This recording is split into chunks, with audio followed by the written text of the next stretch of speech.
दर्शकों, ये तो आपने सुना होगा कि डर के आगे जीत है, लेकिन ये जो डर है वो इतनी आसानी से भी मन से निकलता नहीं है। और फिर जब डर कोरोना जैसी महामारी का हो तो फिर कहने ही क्या। लिहाजा हमने आज कुछ ऐसे एक्सपर्ट डॉक्टरों से बात की है और जाना है कि कोरोना काल में किस तरह से लोग अपने डर को घर बैठे दूर कर सकते हैं, क्योंकि अब जो ये बीमारी है वो साइकोलॉजिकली ज़्यादा हो रही है। हमने एक्सपर्ट से बात की है, ईएनटी एक्सपर्ट से बात की है, साइकेट्रिस्ट से बात की है और बात की है उन लोगों से जो इस बीमारी के सीधे उपाय और इलाज से जुड़े हुए हैं। तो आइए हम चलते हैं, कुछ डॉक्टरों से बात करते हैं और घर बैठे आपको बताते हैं कि कोरोना नाम की जो ये बीमारी है उससे आप कैसे बच सकते हैं। खास करके सीनियर सिटीजन हमारे और बच्चे, वो घर बैठे कैसे कोरोना के इस डर से बाहर निकल सकते हैं। तो आइए चलते हैं, बात करते हैं डॉक्टर से। तो चलिए सवाल शुरू करते हैं मैक्स हॉस्पिटल में और जानते हैं कि कोरोना का जिस तरह से अब एक बार फिर प्रकोप बढ़ने की बात कही जा रही है, एक्सपर्ट ये कह रहे हैं कि मौसम के साथ कोरोना फिर आगे बढ़ सकता है और वो खतरा पैदा कर सकता है। डॉक्टर राहुल, हम जिस तरह से देख रहे हैं कि मौसम बदल रहा है और अखबारों में हो या स्वास्थ्य मंत्रालय हो ये कह रहा है कि कोरोना एक बार फिर बढ़ सकता है। दिल्ली इसका उदाहरण है सामने हमारे। उत्तराखंड को लेकर किस तरह की आप लोग जो यहाँ रहते हैं उन्हें क्या एडवाइस देंगे? देखिए, ये पहले से ही इस्टेब्लिश्ड है कि कोई भी वायरस हो उसकी जो लाइफ है वो विंटर सीजन में बढ़ जाती है। ऐसा इसलिए होता है कि वातावरण से ह्यूमिडिटी कम हो जाती है और कोल्ड एयर के होने की वजह से, जो क्योंकि गर्म हवा ऊपर उठती है तो कोरोना भी ऊपर उसके साथ चला जाता था, वो अब नीचे की सतहों पर रहता है जो कि हमारे सांस लेने के लेवल पे है। तो ऐसे में कोरोना संक्रमण के बढ़ने की आशंका रहती है। दूसरा रीज़न इसमें ह्यूमन फैक्टर्स होते हैं, क्योंकि उत्तराखंड में सर्दी ज़्यादा होती है तो एक कमरे में 4 या 5 लोग इकट्ठे सो रहे होते हैं और वेंटिलेशन की सुविधा भी वो बंद कर देते हैं क्योंकि सर्दी के कारण। इसलिए हमें थोड़ा ज़्यादा सतर्क रहने की ज़रूरत है। अच्छा, जिस तरह से बात करें बुजुर्गों और बच्चों को खास तौर से कहा गया है कि वो सावधान रहें, तो आप क्या कहेंगे डेली रूटीन उनका अब आगे जिस तरह से सर्दी बढ़ेगी क्या होना चाहिए? देखिए, डेली रूटीन में चेंजेस करने की ज़रूरत नहीं है। कुछ चीज़ें हैं, जैसे आपकी फ़िज़िकल एक्टिविटी।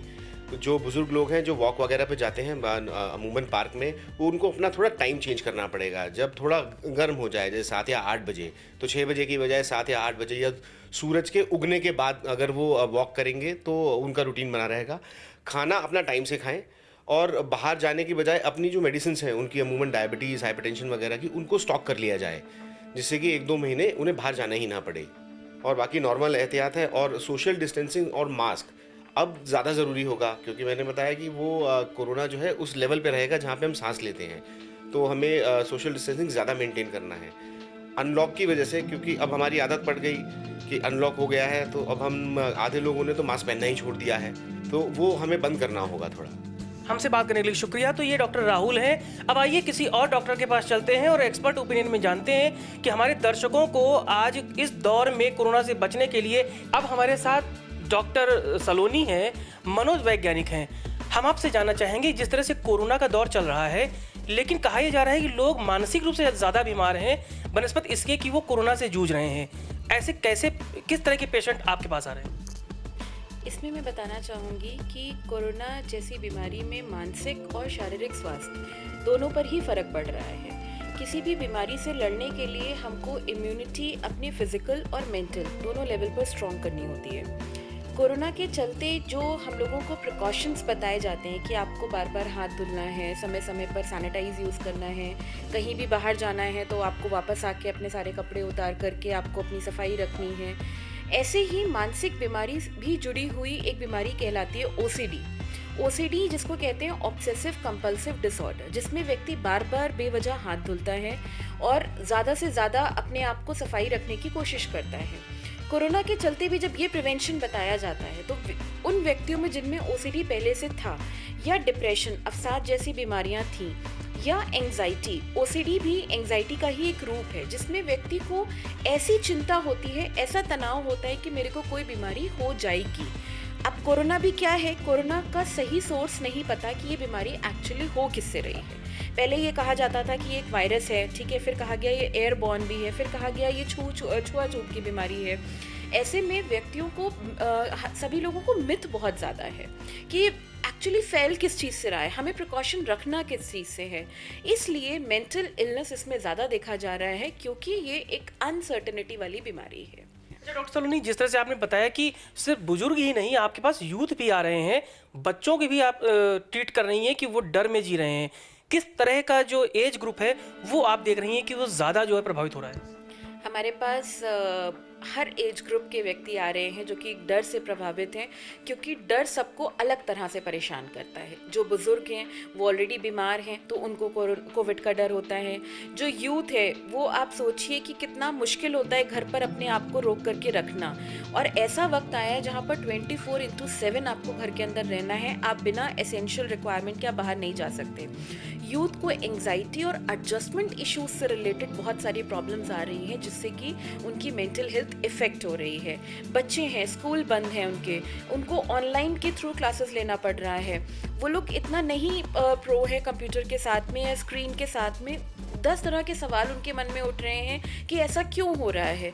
ऐसे में माँ बाप को डील करना उनके साथ में बहुत सारी परेशानियाँ इस तरह की हम लोग देख रहे हैं। हमसे बात करने के लिए शुक्रिया। ये है मनोवैज्ञानिक डॉक्टर सलोनी है, जिन्होंने बताया कि कोरोना हो ना हो, लेकिन कोरोना का जो डर है वो लोगों के मन में बैठा हुआ है। उसका कोई एज ग्रुप नहीं है, सीनियर सिटीजन ही नहीं, युवा भी इनके पास आते हैं। वो इस डर से आते हैं कि कहीं उन्हें कोरोना ना हो जाए, उससे वो डरे हुए हैं। अब हम बात करेंगे डॉक्टर नितिन गर्ग से और जानेंगे कि कोरोना को लेकर जिस तरह से लोगों में फोबिया है, डर है, उससे वो कैसे बच सकते हैं। डॉक्टर साहब, जिस तरह से अब आप देख रहे हैं, आपका तो बड़ा संस्थान है, दोनों तरह के पेशेंट यहाँ आते हैं, कोरोना के भी आते हैं और नॉर्मल पेशेंट भी आते हैं, लेकिन लोग डरे अभी भी हैं। वो इस डर से नहीं आते कि कहीं कोरोना उन्हें रास्ते में ना मिल जाए, हॉस्पिटल में ना मिल जाए। रूटीन बीमार जो लोग हैं वो भी नहीं आते, उन्हें क्या कहेंगे?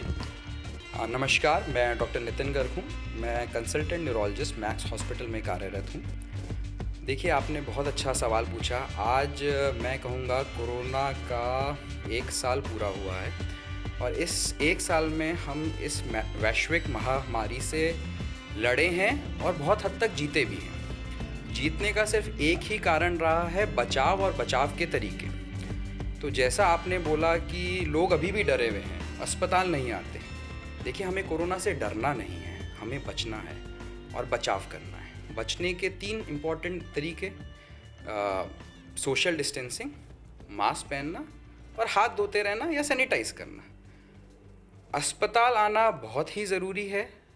हम देख रहे हैं ठंड आ रही है, हमारे एल्डरली पेशेंट्स, उनके बीपी के फ्लक्चुएशंस बढ़ जाते हैं। कई पेशेंट्स डायबिटिक पेशेंट्स हैं, कोरोना के डर से नहीं आ रहे हैं, दवाई खा रहे हैं, शुगर चेकअप नहीं करा रहे हैं। ठंड आते आते हम देखते हैं स्ट्रोक के केसेस बढ़ गए, हार्ट अटैक के केसेस बढ़ गए, जो हर साल होने हैं।